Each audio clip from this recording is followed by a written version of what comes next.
This is the Elevate Construction Podcast, delivering remarkable content for workers, leaders, and companies in construction wanting to take their next step. Get ready to step out of your comfort zone with Jason Schroeder as he encourages you to do better, live a remarkable life, and expect more. Let's go.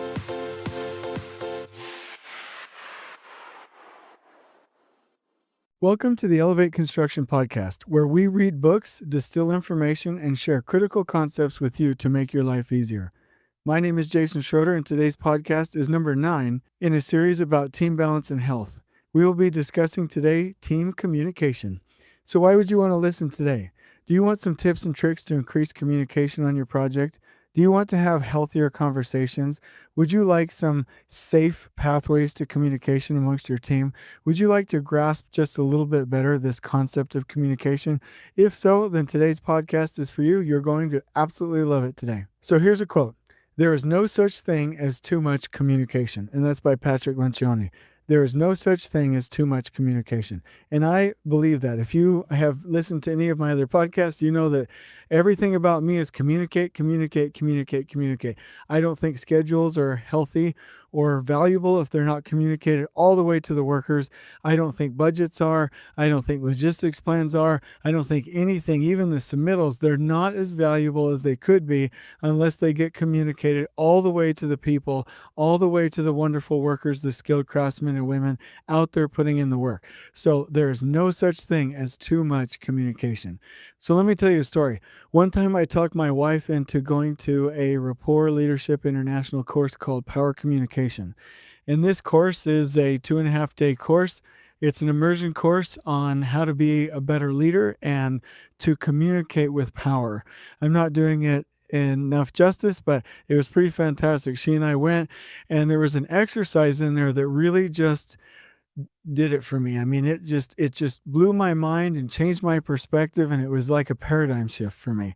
And I realized how different people communicate. There's just a lot of differences out there, and I was not aware of it until this exercise. So you may have played this before, but if you haven't, then here's the story. Basically, you have 3 participants. And in a closed room, and you can get through the door, but in a closed room, there's a little Lego set that's put together. And one of the 3-person team is able to go in there and look without taking notes, but able to look at what that little Lego set looks like. They're able to walk outside the room and then go to the person on the outside and explain to them what that little Lego set looks like. And then that person has to then go into a different room and communicate to the builder how to assemble the Legos together so it looks like the assembled set in the other room. And so we started it. I got to be the middle position on the outside, the communicator, and the observer went in there and looked at the Lego set and came out and started explaining things to me. And he started to talk and then started to use his hands and then looked up in the air. And I was like, well, tell me how what should I do? Where's the red block? Where's the blue block? Where's the yellow? And he was like, well, the red is on the other side of the this side of the that. And I'm like, no, show me on my hands. And I put my hands out in front of me and I said, this hand is the blue block and my left hand, this is the red block. Where did they go? And he looked at my hands and then looked up in the air and then started to talk verbally about, well, the block was on that side. And I'm like, so I almost grabbed his face and I was like, no, look at my hands. Where's the blue block and where's the red one? And finally, we got a little bit on the same page with where it was supposed to go. And I went in and told the builder, came back out, and this pattern just kept going on over and over and over. And I didn't understand a word he was saying unless he showed me visually on my hands. And he didn't understand a word I was saying unless he could communicate his way. And the person inside the room didn't understand a word I was saying unless I spoke it audibly. And I am like, oh my goodness, this is a nightmare. We didn't even get close. I mean, we didn't even get like halfway close on putting this thing together. And that moment sticks out in my memory because he didn't understand a word I was saying. And this supposedly this like great communicator, like had no idea what he was talking about. I only understood visually. I kept trying to like use my hands. I was begging him to use my hands. I would have paid him money to just show me on my hands spatially, visually, where these blocks went, and he just couldn't do it. And I couldn't do it for him, and the builder couldn't do it for me. I mean, we were a mess. And that taught me that there are different types of communicators. They're visual. I'm a visual communicator, visual learner. He was a kinesthetic learner and communicator. And so he and I, we just did not understand each other. And then the person inside the room was an auditory communicator and learner. And we weren't jamming out too well. It was a nightmare. I was so embarrassed. Like, this was horrible. But it was beautiful because it taught me this concept. So the other thing is, these leadership concepts have helped me so much. As a lead superintendent, these concepts about scaling excellence and scaling communication as a lead super, as a project manager, as a director, as an executive, whatever your position is, or in any position, has really stuck with me because we have the task of communicating a plan to visual and kinesthetic and auditory learners, communicators out there in the field, and they are all different. So we have to use visual maps. We have to talk about it. We have to get out there in huddles and communicate it. We have to show people. We have to do mock-ups. And so this is my little story about how I learned that communication is important, but also probably one of the most difficult things that we have out there to do. So let me start out with some principles here. Now, the first principle I want to cover is how you build culture. Now, the cultural creation of a project or a team or an environment starts with little microactions, little moments, and the beliefs of the team. And those microactions and those beliefs create the culture because those actions, the beliefs create actions and the microactions are the actions. And those two things put together create the culture of the organization. And I heard a quote from somebody I respect very much one time that said, culture will eat strategy every day. And the other thing is, and you've probably heard me say this before, but Will and Ariel Durant wrote a series over the course of about 40 years called Lessons of History. And then they wrote a little summary book about the lessons learned from the lessons of history, from world history. And they said in that book, the number one observation that they made was that cultural creation was the predictor for the rise and fall of empires and nations throughout the history of the world. It wasn't so much morality or wars or politics or things like that, but it was those micro actions and the beliefs of the group that created the culture that then brought about the rise and fall of empires. So cultural creation is key, and the way we communicate culture is through, like I said, through communication. We communicate beliefs. We shape people's beliefs. We get people on board with beliefs. And then how we communicate these micro actions and the things that we show and do every day, what we communicate to other people by our example, are the action side of it. And those two things put together create your culture, and culture will eat strategy every day. Meaning if you don't have a good culture, then it doesn't matter what your strategies and tactics are. You have to start with your culture first. And the culture of any job should be based around some key principles like we've talked about before. Bring problems to the surface, quality at the source, create flow, reduce inventory, clean and steady, always safe as our number one value. These cultural things have to be there on a project site. But one of the main ones is that we all together have to see as a group, know as a group, and act as a group. And I got that from Lean Core training, fantastic training, and that really opened up my eyes. And so every time I try and answer a question with communication, I ask myself, what will get us closer to us all seeing together, knowing together, and then acting together? So I think that these principles will help us. So we have to create that culture of communication and realize that it's a little bit difficult, but we have to work on it and close that gap so that we see as a group, know as a group, and act as a group. Now, like I said, there are different types of learners, different types of communicators. Auditory, these folks like to listen. They like words. They'll usually point their ear towards you. Kinesthetic, these folks like to touch things with their hands. They're very physical. They want to go and do it. They want to experiment.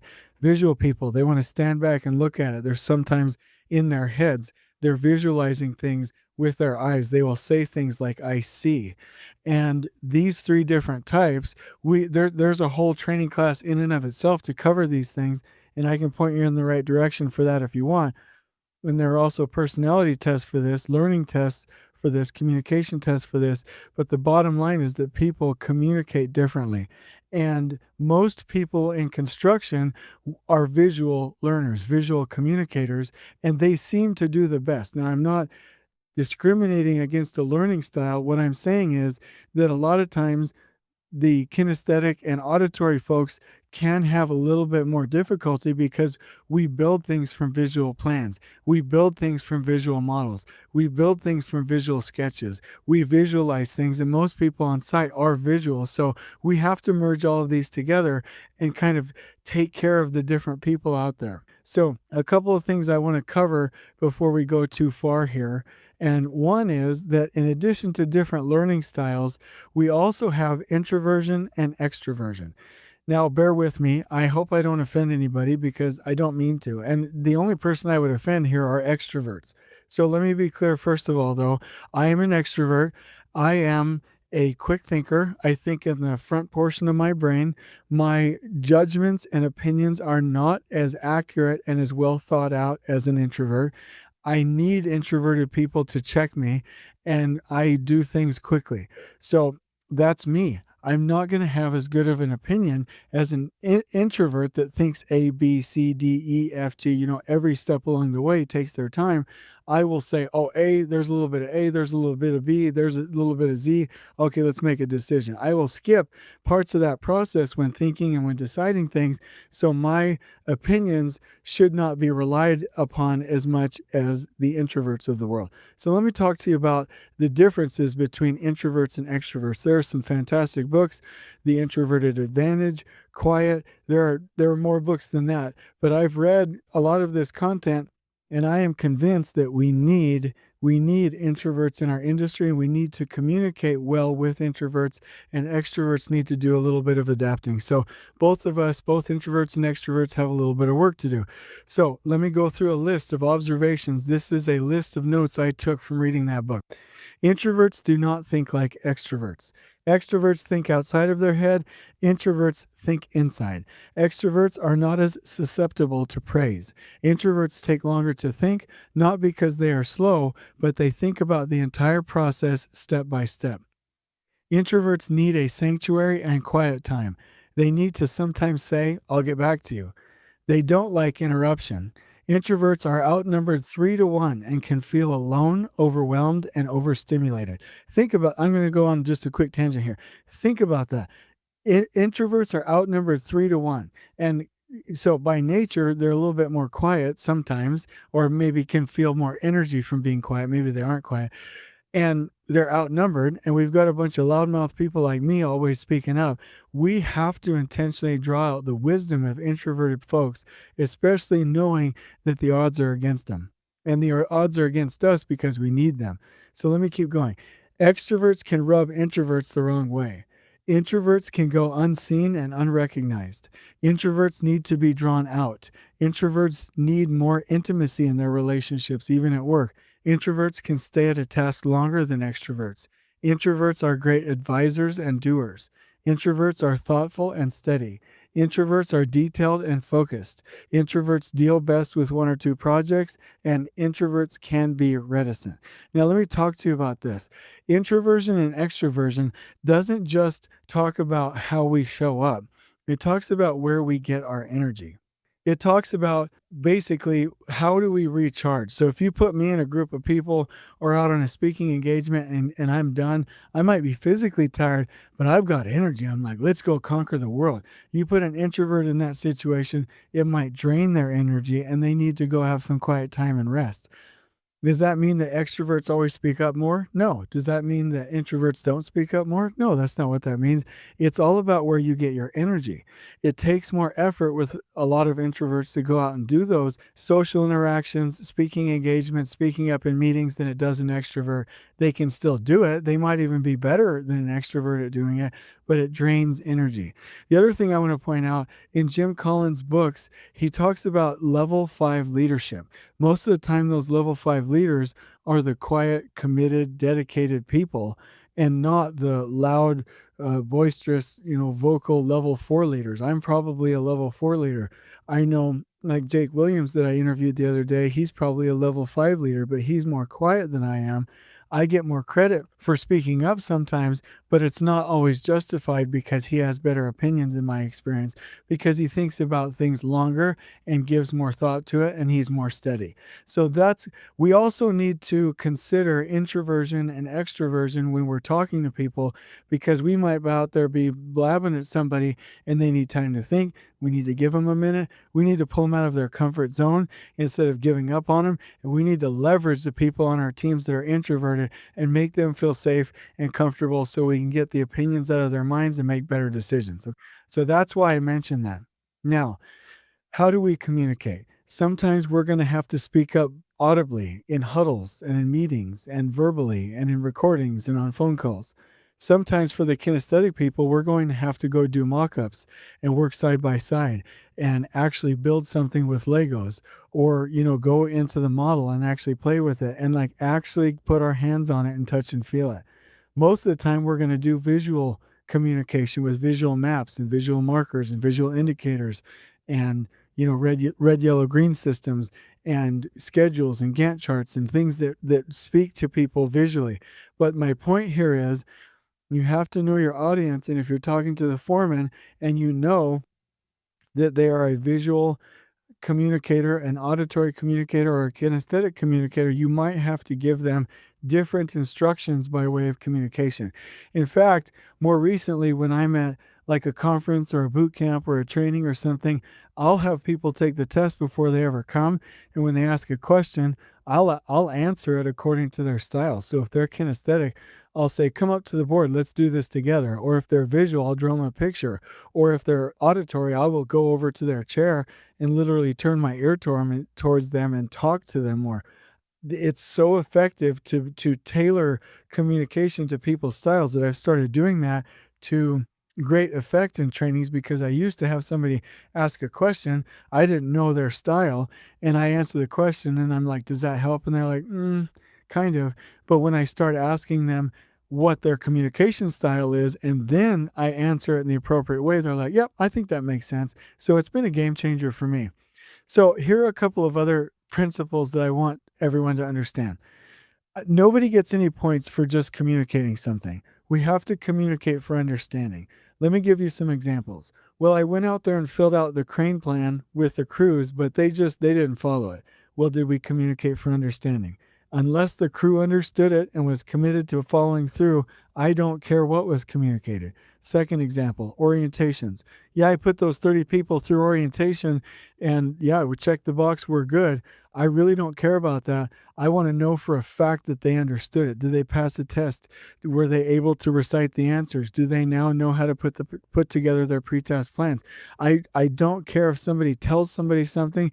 I care if it was understood. And I think that we get off track here when we go do something and we're like, oh, check the box, I communicated it. But we're like, oh, I can't help if they understand. I don't know if they understand. Well, that's not right. As superintendents and project managers and leaders out on our construction projects, I'm telling you right now, and if somebody else tells you otherwise, they're not a good enough coach. They're not qualified to like coach you. It is your job to make sure that everyone understands. That means you stay there, you stick with it, you ask questions, you test them, you prove it out, whatever the case may be, until you know for a fact that these people understand the expectations, that they understand the culture, that they understand the quality expectations.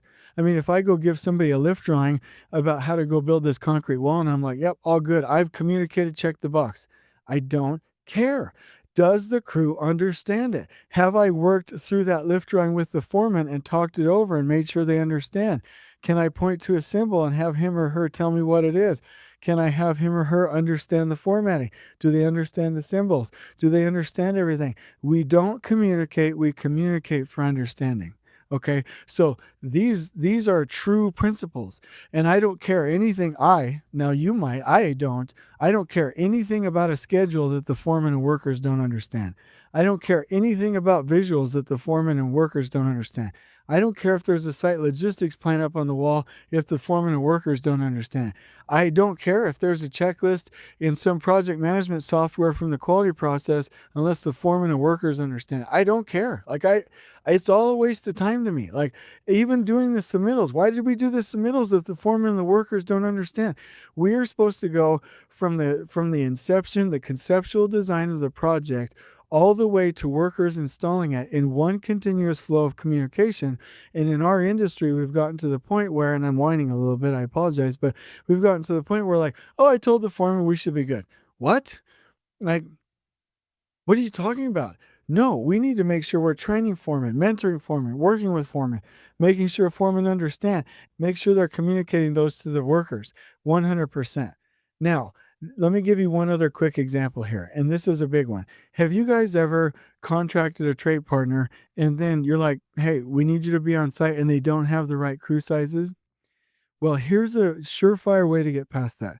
You go develop a schedule, a man-loaded schedule with the electrician or with the mechanical folks or with whoever you want, and you have them go off of your tact plan or your schedule or your master schedule on P6 or whatever, and you say, here's a filter of your activities.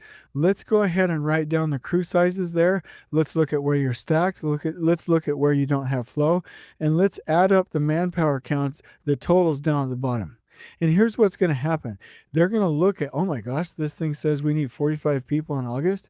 I promise you, you will double, triple, or quadruple your chances of having the right crew sizes, the right amount of people, if they do it for themselves because they got there or you guys went there together and now they see what you see. But saying, yeah, oh, we need your crews here in August, they're like, yeah, I got it. And they're probably thinking in their minds 12 people, when in reality, you need 45. That's a perfect example, and it's always worked with me. Anybody where I do a man-loaded schedule with them, I always have the right amount of people because they allocate people for my project and all of the non-visual, non-communicated other manpower commitments for other projects go unmet. I don't like that. That's not a lean way to treat the industry, but I can start by setting an example on mine. I get the manpower first because they saw it, they went with me, they visualized it, they understood it, and they've known for months that we need 45 people and not 12. That's a perfect little example, and I use it because for PMs and supers and directors and executives and general superintendents, what can be more on your mind than manpower? And if you want a way to fix it, go do man-loaded schedules with your trade partners and get them to see as you see and know as you know and act as you would want to act. Okay, so here are just some concepts. Now, let me preface this by saying I do love the last planner system. I love weekly work plans. I love our standard scheduling systems. And I will say, each one in different phases may need different visuals. You can still have the commitments, you can still have the stickies up on the boards, you can still track PPC, you still have your master schedule, your look ahead schedule, your make ready, your weekly work plan, and your day plan. You can have all of that standard stuff. You can have all of the standard scheduling systems, but I'm telling you, in different phases, you might need different visuals. So let me go ahead and just talk about this for a minute. So when you're in pre-construction, you might need to just show the logistics and the phasing maps. When you're mobilizing the project, you might want to show a single site utilization or site logistics map for the trades, showing where demo is, where the stockpiles are, where the trailers are going. That one map might be fine. But then when you get into concrete, we really need sequences by floor, and we need an updated site logistics map, and you're going to want to visualize, usually in a pretty dynamic and quick system, the rhythm, the tact for concrete. Now, here's what I do. Anytime I'm doing concrete, I do a day-by-day visual map. Now, people usually freak out on me about this, but there's no need to. A day-by-day geographical or area or sequence map, whichever one you want to call it, is huge because we need to make sure that we have the space to accomplish things every day when we're doing concrete. And if we don't do this for things like basements or complex areas or congested areas or postage stamp sites, if we don't do this, then we don't identify the resource efficiency, the flow efficiency of that site.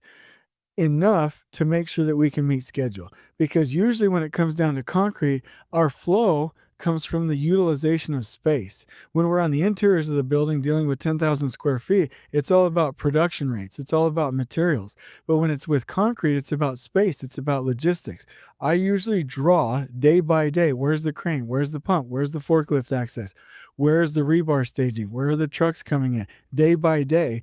And if I do that, inevitably, every time I find where my bottlenecks are for space and for resource efficiency and for flow efficiency. I find those things and I'm able to make adjustments. And I would venture to say that no basement, no concrete basement has ever been built on time unless the superintendent has done something like that.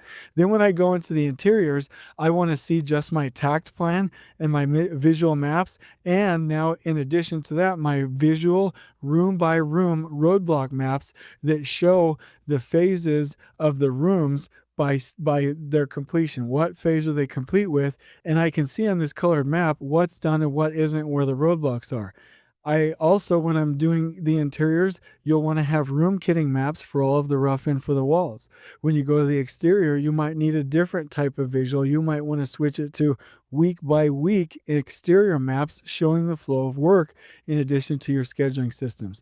When you're out there doing the site work, you might want to do a week by week or a day by day visual system in plan view instead of on elevation view. And my point is, every time you do this, you need to ask yourself, what is the best way to communicate to the trades visually with my scheduling systems, how this is going to go down? So I hope that was helpful. The bottom line, the message for me is that we need to be dynamic. We need to be flexible. The point isn't to do it all the same way throughout the job. If you're like, hey, we have master schedules, we have make ready schedules, we have look ahead schedules, we have the weekly work plan, and we have day planning, and that's a standard from start to finish. Hey, I love it. I love it. I'm all good with that. There might need to be some modifications here and there, but you have to have the focus for visual communication be, what will people understand? Don't say, I'm going to communicate this way the whole time and think it's going to be good. The measurement is, how will people properly understand? Here are some other things to think about. Typical communication that will happen. On project sites, there's internal communication. There are internal meetings. There are the team meetings. There are the team huddles. There's internal email. There's internal text message systems. And hopefully we have open office spaces. Now, let me go on to a little bit of a rant here. I warn everybody every stinking time about not building separate offices, and people keep ignoring me except for the wise ones. And this has been proven over and over and over and over again. And I even saw a LinkedIn post one time that I'm going to rant about. And it was talking about putting the nail in the coffin about open integrated big room spaces, that they don't work. And he cited an example that when you create open and collaborative big room spaces, that the amount of email increases, the amount of text messaging increases, and all these metrics increase. And he's like, well, look at this. These open integrated big rooms create more waste, create more emails, create more text messages, create more phone calls. They're not helping. And so hopefully this concept of big rooms go away. And I thought to myself, wow, how ignorant is that? The open big room environment is to create a throughput of communication as a team to solve problems. It's not so somebody can go sit in a remote office and be all efficient and productive by themselves. The point of a team is to get things done collectively as a group and to increase the throughput of communication and solved problems. And so if in an integrated project delivery environment, in a big room environment, email increases, text messaging increases, phone calls increase, verbal communication increases, that doesn't prove that it doesn't work and that there's more waste. In fact, it does the opposite. It proves that the environment is working because more communication is happening for the purpose of getting information to the field. We are not, and I can't say this enough, this is one of my last rants. I'm just kidding. I'll keep ranting, but we are not here to optimize the flow of the office only. We are supposed to be optimizing the flow in the field with the workers and the foremen. They're the ones that make us money. We could be the most efficient machine in the office and never train the workers, never train the foremen, never worry about their flow efficiency, never worry about their systems, never worry about their technology, never worry about them, and we would still keep losing money. I am so tired of this. So, integrated big rooms work.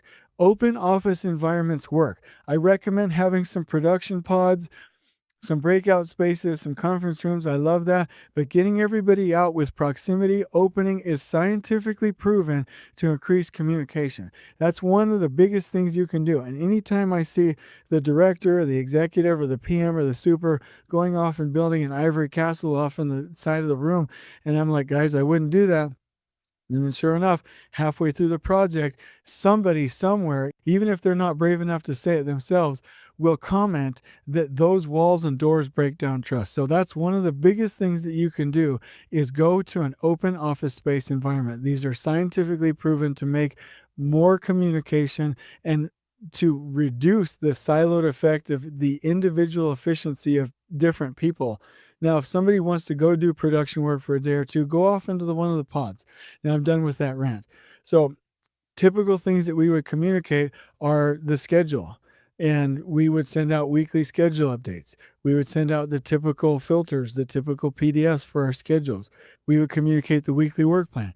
We would communicate the day plan. We would verbally communicate with workers. We would, in writing, communicate through pre-task plans. We would, in writing, communicate through JHAs. We would visually communicate through lift drawings. We would visually communicate through shop drawings. We would communicate by way of checklists, the quality requirements, or visually through a feature of workboard. We would audibly communicate to workers the expectations in a huddle. We would kinesthetically, if that's said right, I don't know if it is, but we would kinesthetically communicate with people by doing mock-ups. I mean, there's communication all the time. And if somebody says, oh, I've made this schedule, we're done. Nope, you're not done. I've created this budget, we're done. Nope, you're not done. I've created this nice checklist, we're done. Nope, you're not done. We have to make sure that's communicated. Okay, I think we understand that. So here are some things that also need to be communicated that I want you to think about. What does your family need at home? When do they need you home? If that's not communicated on a team coverage schedule, how will the rest of the team know? If you don't have an org chart that's communicated geographically and by scope, this non-hierarchical type org chart, and if you ever want a format, just message me, but how would people know what people are in charge of and what their roles are if it's not visual on the wall communicated? Your leader's standard work. How would somebody else know what your standard work is and to respect it if you don't communicate it, if you don't share? I'll tell you, one of the best things I've ever done is to create my plan for the next week on my personal weekly work plan. This is where I'm going to be. These are the jobs I'm going to visit. I'm in a proposal here. I'm flying here. I'm, doing this team building thing here. I'm in a training here, doing a safety walk here. Then people see my schedule. And one of the best things that's happened to me is people know when I'm busy and they know when to bug me or not bug me. I used to get calls for like 18 different things for proposals and 17 different things for this and everything else. Once I started sharing with everybody in my organization my work for the next week, my standard work, they were like, oh, I can fit it in here. I can talk to him here. I can do this. Hey, he's got some capacity here. But the amount of waste really reduced, and everyone was able to help protect the leader standard work that I had. And I was also able to support them with key things when it was needed. So if you don't communicate the individual standard work or team standard work, how would other people know? Personality assessments, what your profile cards are, what are your styles, what are the things that you prefer, how do you want people to talk to you? If we don't have those printed and posted up on the wall, how would somebody know? How would somebody know what my safe pathway for communication is? And then I'll give you one more, goals. So we always have in these companies this goal system. And I've set all these goals with one or two people. Most of the time, those people aren't on the job every day. Nobody else knows about it. I go hide it in a file somewhere. I don't work on it. Well, what good is that? I personally started printing out my goals and I tape them to the side of my desk and I talk about it in a team meeting. I'm like, hey, I'm working on this, this, and this. Everybody, can you guys hold me accountable and help me with this and look for opportunities? And the first time I ever did this, they looked like I was crazy. They looked at me like I was crazy. And I'm like, no, help me with this. And I made more progress with those goals that year that I started doing that than any other time. My point is, I'm trying to expand your mind to anything that we want done. Why would we go hide it in a folder? Why would we go hide it on the server? Why would we keep it on our computer? Anything that we want done, why is it not a visual on the wall? Why is it not communicated in the team meeting? Why haven't we told somebody about it? Why didn't we text that out? The point is, anything that needs to be done has to be communicated because we all need to head in the same direction. Okay. Now, here are some transparency techniques. I'm not going to do a whole other podcast. Are you proud that I didn't say another? I said other. Anyway, a whole other podcast on transparency. I'm not going to do that because I've already done a podcast on transparency, but here are a couple of things. At the beginning of your project, copy everyone on all emails and scale back from there. Always share your calendars with each other on Outlook or whatever program you use so that everybody can see. Share your goals. What are you working on? What are you working on in your career? Make sure that you don't have closed doors. Please get out of those offices, tear down all those walls, and get into an open office environment. Increase proximity wherever you can. Also, be yourself. Communicate who you are. Don't hide yourself. Don't get into this mode where you think you need to hide who you are. Kid around and joke a little bit and show your passion and show your vulnerability and be yourself. Receive criticism, right? These are good things. Talk about how you feel at the moment. If you're a little bit grumpy, don't make people guess. Communicate it. Be like, I'm not doing really well right now. I probably just need a couple hours to blow off some steam and I'll be good to go. Communicate how you feel, right? So if you do these things and you're willing to go out there and be open, be vulnerable, be flexible, be transparent, and just think about, hey, why don't I just tell it like it is in any situation? Why don't I just show it like it is?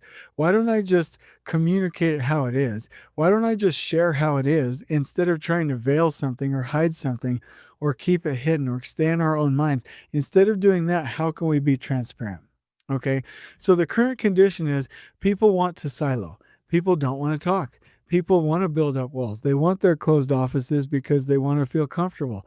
They want a sense of protection. People don't trust each other. And when we start to do some of these transparency and conflict and sharing and trusting and just communication techniques, this intentional communication that we have with people, when we start to respect introverts and extroverts, when we start to respect different communication styles, when we show people who we truly are, then we can actually get out in the open and be comfortable in a group. So the solution is to increase the levels of communication on a project site, to scale up communication and catch the vision for it and create that culture, and to measure yourself by how much everyone understands, not what you told them. You communicate for understanding. So here are some tips and tricks. If you don't know how to talk to somebody, just ask them. Don't assume. Don't go through this predetermined checklist. Don't try and create these old time detective tricks of like, I'm going to try and figure this person out. There's no prescribed method that will work for everyone, and there's no prescribed method that will substitute for good old communication. If you want to know how to build trust with somebody, you ask, how do I build trust with you? If you want to know how to communicate with somebody, you say, how do you like communication? If you want to know how to give criticism to somebody, you say, how can I give you feedback? What's the most comfortable way? If you want to know any of these things, you ask them, how can I communicate with you to really know how you're feeling so I can support you? That's how you do it. You just ask them. So here's a challenge. Make a list of the things that only you can communicate on your project. Put that into your leader's standard work. And then follow those things that you have to go do and communicate, and understand that a leader's job is to communicate and hold effective meetings and to scale communication. That's your job. If you want to go do the doing, then go back to being the doer. Go back to being the worker. Go back to being the engineer. But if you want to be a leader, your job is communication, and you cannot escape it. If you have people that are promoted into leadership positions that don't like running meetings, don't like communicating, don't like scaling communication, don't like sharing, then they need to drop back and go do something else and be excellent wherever they want to. And we need to also understand how others will best understand communication and communicate in that way. And the best way we can do that is by asking. So I'll go through a little bit of summary because I feel like these last ones are just a skint bit more difficult because I go all over the place. But here's the quote. There's no such thing as too much communication. We have to make sure that we're intentionally creating a culture of communication. We have to appeal to the auditory, kinesthetic, and visual learners. We have to make sure that we are taking into account introversion and extroversion. We have to go provide opportunities to communicate in different ways. We can keep a lot of things consistent, but how we communicate and show people the plan, we need to be flexible and nimble and tailor it to the phase and the circumstances of the project. We need to be very willing to create transparency on the project. We need to know that anything that should be done properly has to be communicated properly.